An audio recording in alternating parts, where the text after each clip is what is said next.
Jonathan Allen was just an absolute beast in high school.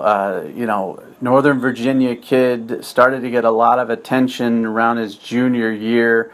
And I went to see him. I remember Ryan Burns at Stanford was his quarterback, and he played on the defensive side of the ball, and they lined him up at end, at tackle. He played special teams. I think in the game I saw him, he had like 12 tackles.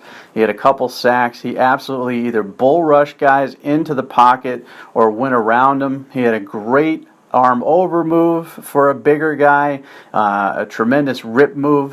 Mostly power was his game in high school, but he had this sneaky explosion, a first step that was extremely quick for a guy his size, because he's very thick and filled out in high school as well. And I even saw him block a punt, on special teams. He was just all over the field. You could tell he was a five-star guy. You could tell he was a guy who was going to continue to work on it. He played angry, and that comes out on the football field. Now, he's more athletic now than he certainly was in high school.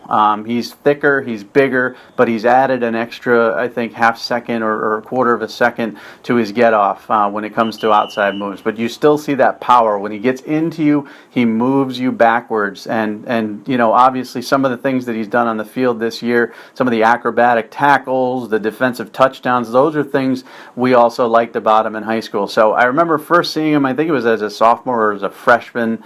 It might have been at the Top Gun event or something, where I'm like, this kid looks the part. He's just got to put it together from a technique standpoint. And then seeing him more and more in live game action and on film, he started to put it together. He started to extend his arms and just power through people, but also come up with those pass rushing moves that you see now. So we knew he'd be special.